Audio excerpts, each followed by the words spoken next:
Hey guys, welcome to another podcast of Brews and Blockchain with Brian and Ross. Yeah, guys, this is just a fun brews. We drink some brews, we talk some blockchain, and we get to it. And hey, you might know us from the Crypto Masters podcast. Oh, that's right. Because we're freaking famous already. We are the Crypto Masters, but we also do Brews and Blockchain. And so today we do, we have some different brews. We try to have different brews every show. I don't know how long that'll last, but Oh, yeah. So I'm going to talk about mine real quick, Ross. I am drinking a copper alt beer, which is funny because alt beer like altcoin. Oh, yeah. And it's from the Old Mecklenburg Brewery in Charlotte, North Carolina. And I poured it already into my new Stein, which is kind of a beautiful, I don't know, it's a scene from olden days, and it has this awesome cap to keep flies out, and it's very Yeah, we had to look that up, like why they have caps on them. So, yeah. It's very cool, but you remember last time we had really very regular cups, and now we've upped our game to the Stein. So let's talk about your beer and Stein. Yeah, we're taking some crypto profits and, using those said profits wisely. So I've got one of my favorite beers today, which is Dragon's Milk. It is a bourbon barrel aged stout. If you asked me to explain that, couldn't really tell you what that means. It means what it says. They put it actually in a bourbon barrel, and it absorbs some of the flavors from the bourbon that's soaked into the oak. I like it. Yeah. Well, I like the taste, and it tastes real good. Okay, Yeah. but Well, it's alcohol. It's got a lot of kick to it. yeah, it's got like 11% alcohol in it. It's So a bad boy. yeah, it's gonna be a lot. And thing's naughty. It's from New Holland Brewing, and does it say where they're from? Michigan. Holland, Michigan. Holland, Michigan. Yes, Brian is way ahead of me today, and I'm loving it. I know my Dragon's Milk. And it's coming out very thick, like milk. It is. It is very thick. The Steins can't show it, but it's black as night. Yeah, not very foamy. And I've got a traditional German Stein here. Very German. We were trying to see what they were doing here. It's an antique one. They're kind of. Thank you, Brian.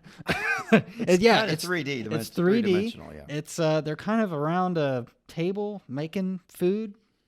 It could be Oktoberfest. Yeah. It looks Oktoberfest-ish. Yeah. So. Yeah, good.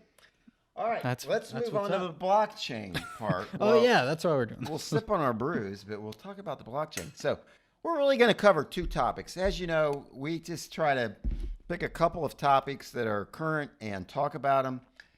And it is October 12th, 2021.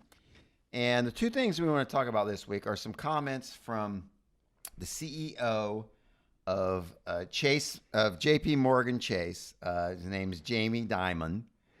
Made some comments about Bitcoin. That'll be our topic one. And then topic two, we touched on last time, but this is the big topic everybody's thinking about right now, and that is, what do we do about the cycle? If it's a cycle, when do we sell? And so we're going to be talking about that. Yeah, when is the top? We'll get into When is it. the top or close to it so that we start selling? When should we start selling, guys? That's what everybody wants to know. Yeah. If you believe in the cycle. Some people don't. Yeah. All right, so let's go on topic one, Ross, which is JP Morgan's Jamie Dimon. We've heard from him before. In the past, he said things about he doesn't believe in Bitcoin, et cetera. And then this year, there was a lot of things coming out about JP Morgan is now really getting into Bitcoin services, providing Bitcoin services for their customers. Yeah. So I thought maybe he had a change of heart. He saw the light. But nope, this week he came out and said that he blasted Bitcoin as being worthless. Yeah, worthless. It's due for regulation. I'm not touching it. Yeah. But then he unfortunately for him, he followed up by saying something to the effect of, in this 21 million cap, I'm not sure I believe the $21 million cap. Have you actually read the protocol? Yeah. Yeah. In regard to Bitcoin supply. Yeah. This is what he said. And I mean, crypto Twitter just blasted him for this. And for good reason. Rightfully so. Yeah. Rightfully so. So, I mean, where to start, but obviously it is. This guy is the CEO of a major bank, maybe the biggest bank in the U.S. close. We don't have the numbers on that, but yeah, he might be. Anyway, he's CEO, but he obviously has no clue. By saying this, it just shows how clueless and ignorant he is about Bitcoin. Now, I'm not saying he's an ignorant person. He's probably a very smart guy, but he just showed that he has no knowledge of how the whole Bitcoin blockchain protocol works. Yeah, and in a weird way, Brian, his comments, this article, JP Morgan Chase's recent backing of Bitcoin. When I read this, when I first saw this, I legit thought it was from like 2017 or something. I was like, wait, what? Right. What is this? Like, And you know what I'm what's thinking? happening right now? I mean, literally, how many people does Jamie Dimon have working for him? And he couldn't assign somebody to say, before he said this comment about, is the 21 million thing really in the protocol? He couldn't, like, hey, before I say this at this big conference or whatever, can you go check it out? He didn't even do that. Yeah, because Because it is obvious. I mean, on crypto Twitter, people were all over it, but somebody it took me like 5 minutes, Jamie. Here's the cut and paste of the part of the Bitcoin code that puts that limit on it. it's the beauty of open source. It is open source, yeah. so no mystery here, Jamie. Yeah, we've looked at the protocol, which is really the code. I mean, it's just amazing. Yeah, it's just I'm kind of just in shock, like to have your JP Morgan Chase backing it, and for him to say these comments. And I mean, come on, you can be critical of something, yes, but at least be critical, because there are there's valid arguments against Bitcoin. I don't have a problem if you're against Bitcoin, but then when you say, one of those issues is there really this $21 million maximum? And is it in the protocol? Well, yes. And that's so easily determined that the fact that you said it is just shocking, dude. Yeah. I mean, it could have taken you as easily as just reaching out to one of your crypto interns and just say, all right. In fact, you say, hey, I want to see it for myself. Show me the part of the code that says this. And like I said, there's people all over crypto Twitter, and they said, it took me about 2 minutes to cut and paste it, Jamie. Here it is. And they literally cut and paste the part of the code that talks about, the. And I'm going to say this, Brian, to be fair, I don't even think if you could show this guy that part, he would really grasp. Well, no, that's not. Yeah. Right. I mean, he obviously has now established himself and is just trying to support his bias. But boy, when he did it like this, he just really dug himself a grave and just. Yeah, I think that's my main concern with crypto right now is just, if you got guys at the big banks running big banks like this with this mindset, and a lot of people in Congress that also have this mindset of anti-crypto. He even goes into saying everyone's argument it's used for money laundering. Well, cash cash is the Fiat OG currency, money laundering. I mean, you need some sort of medium to launder money. And again, we've both said, there may be some arguments against Bitcoin, but these aren't them. And no, the fact that he's making them, you just hope that most people aren't on crypto Twitter, and so they're not seeing these clear, refutations of his ignorant statement. So you wonder if anybody believes it and if it can have any kind of harm. I mean, the price certainly was not affected. I think he said some things in maybe 2017 that actually affected the price, some people thought. Yeah. Kind of like, Elon's tweet earlier this year. But this one, just nothing, because it's just absurd. And I think the beauty of this crypto community, this Bitcoin community, whatever side you're on, it's growing. We're becoming more knowledgeable. I mean, we're becoming more knowledgeable by doing this podcast. Like, as the general public gets more knowledge and understanding on this, that eliminates this, especially the bubble. Well, that's the classic example. Let me just very quickly say, because I've actually seen some other articles of people who are anti-Bitcoin say, the 21 million, is that really firm? Because last I checked, code can be changed, something like to that effect. And if you hear anyone say that, immediately assume they are ignorant on the subject, because it's just true. Yeah. there is code in Bitcoin, but what you got to understand is there's thousands of nodes that run and enforce these rules of the protocol.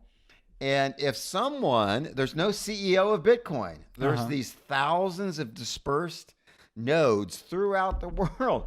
And it would take the greatest conspiracy in history among thousands of people. And those thousands of people would have every incentive not to do that. Oh, for sure. Yeah. It's just, if you hear someone say that, they just don't understand it. So ignore them. Yeah. I like it. All I right. like your stamp on that. Just ignore them. So- but hey, that's what they I do. think we've given this guy more than enough time. Yeah. Don't listen to anything he says about crypto because he just doesn't understand it. And hey, if you're on Twitter, tweet at him and include us in the comment and say, hey, the Crypto Master said do your own research. That's nice. That's what we I said. like it. I like it. We'll leave that. We'll leave Jamie with that. All right, so let's move I'm sure on. he's listening. Yeah, let's move on to what I think is on most people's minds. It's on my mind a lot. Yeah. Yeah, It's like when I wake up at 4 a.m. and things like that. So, yeah. and that is, we talked about it last time, but we talked about market cycles, and we sort of addressed last time whether there will be another market cycle, and that is, based off of the halving. In this case, in May of 2020, X months later, which we're about there now. In the past 2 cycles, there have been massive peaks and then big drops. And so we talked last time, do we think that's going to happen again? Some people don't think it's going to happen because of various changes and improvements and growth in crypto. And as we're talking about this, we're mainly talking about Bitcoin and then the alts following. So we're really talking about Bitcoin. So when we talk about what we're going to look for, it's mainly focused on Bitcoin because in the past, the others have followed, not immediately, but Oh yeah. There's always this. there's the I always gap say, yeah, where the there's alts maybe continue to point and then they follow Bitcoin down. Yeah. So Down and up, really. But right. So we talked last time, do we think it's going to happen? And we both said, of course, we're not sure, but yeah, we kind of think so. We're sort of planning on it. yeah, kind of like we expect there to be a cycle, but with how many companies, businesses, more investors that are backed into this crypto network, we expect there to be less of a Yeah, and just A sort of dip in- improvements, on-ramp improvements. I mean, it's much easier now to get on and buy crypto. It's pretty easy, I think, to get on in U.S. to get on Coinbase and buy crypto, or if you're overseas to get on Binance and buy crypto. It's easy. oh yeah, super. It used to not be easy, so Yeah, there's that could so have an many effect. Yeah. I mean, when we first started, just the fun fact, when I first got on Coinbase to buy, Bitcoin for the first time, there was only Bitcoin, Ethereum, and Ripple. That was it. That's all. not you even could buy. Litecoin. Oh yeah, that was. Oh wait, no, Bitcoin, Ethereum, Litecoin, Ripple. I think that was all I saw. Yeah. Yeah. Yeah. Good point. That was kind of my days Yeah. too. And then, you first get on Coinbase and it's very easy, but once you go through all the sign up and everything, it's very easy to buy it. But then you go to the fees and, I'm in stocks and I'm used to paying $6 or $0. And it's like, what? This is going to cost me $85? Are you freaking kidding me? Yeah. But then Fees will get then you. you figure out you go to Coinbase Pro and you'd be a market maker and it's very cheap at that point. But anyways, we digressed, Ross, and I kind of bumped your Stein. How dare you? So let's talk about what we're looking for to determine maybe when to sell. If you think there is a cycle and that, like in the past, it's going to be a peak and then a pretty quick drop off, you got to be ready. For sure. So if you think that, what are you looking for? And so that's what I've done in the past couple of weeks is tried to figure out what I'm looking for. And one of the main things I really liked, and Glassnode has some charts and things about this, and it is the long-term holders. Follow the long-term holders. When they start to sell, that's the time to sell. That was kind of the premise going in. I looked at it, and that is definitely true, but I sort of determined that they were selling all the way up. Like, especially if you look at, I mean, maybe a little bit of late 2017, but if you go back to earlier this year, in early 2021, late 2020, early 2021, the market was going up. Long-term holders were selling. Mm-hmm. Selling all the way up until, April peak. They were selling, and then of course we had the big, I would call it a crash. Yeah, in May, significant. more than 50%. That was pretty painful. Yeah. But so it was true, but it was almost too long of a time frame to get any kind of indication of when to sell. Yeah. So I sort of have temporarily, at least, rejected that as something I'm going to look for. And then another thing, kind of in the same category, is what are the miners doing? If the miners are selling, that tells you something. Mm-hmm. If the miners are accumulating, that tells you something. I think now they are mostly accumulating, but maybe not enough to be a big signal. So yeah, keeping my eye on those. But what I've decided on, Ross, what I'm looking at least this week for this podcast, we'll maybe talk about some more in the future, is RSI, the Relative Strength Index. And if you've seen that, it's basically between 20 and 100. But, mainly it's between those extremes. But when you see the extremes of anything like close to 90, that usually signals a peak. Mm-hmm. And then conversely, when it gets down to like 40 or something like that, that's almost the end of the bear market. Yeah. But anyway, a long story short, on what I'm looking for now is because there's been a few, it's almost like the 88 range. And I think right now, it's at 51. 51? 51 is the RSI right now. And so I'm looking for when that thing gets to like 88, time to bail. Okay. Or at least start bailing. I don't think it's sort of a 2-day indicator. It's sort of like you got a little bit of time. Yeah. But that's when I plan to start my laddered sales. Okay. And what about you? And just a quick mention, if you want to view the that RSI model Brian's looking at, it's behind us here if you're watching on YouTube, but if you're on the podcast, we'll link some sources in the description. But yeah, and a lot of times it's sort of the bottom part. You'll have a couple of charts with the sort of the Bitcoin price on top, with the normal sort of daily or weekly closes, with the candles. And then below it, you'll see the RSI chart. So that's what I'm looking at. Okay, right on. Well, what I'm looking at, Brian, is one of my favorites to look at, and that's on lookintobitcoin.com, and it's the Pi Cycle Top Indicator. Wait, and Bitcoin.com. What did I say? You said Bitcoin.com. Lookintobitcoin.com. Oh, maybe you did say that. Oh, okay. Look into Bitcoin. Yeah, lookintobitcoin.com. Gotta spell that all out. And if you go to charts, Pi Cycle Top Indicator, I'll link it down in the description, of course. That's what I'm referring to now. And just to kind of let you know what this chart really shows, it's plotting the Bitcoin price, of course, in the navy blue. This yellow line, there's a yellow line that plots the 111-day moving average, and then a green line that plots the 350-day moving average times 2. Now, the thing here is when the green 350-day moving average, that's 2x, crosses the yellow 111-day moving average, that is supposedly a top. And they say this is accurate within like 3 days. That's what they say. And they've plotted it here. I'll try to make some motion behind me if you're on YouTube. But if you zoom in here, they've got like a red kind of dotted line going up to show you when they cross, and then that relative to the current Bitcoin price. And yeah, it's pretty spot on.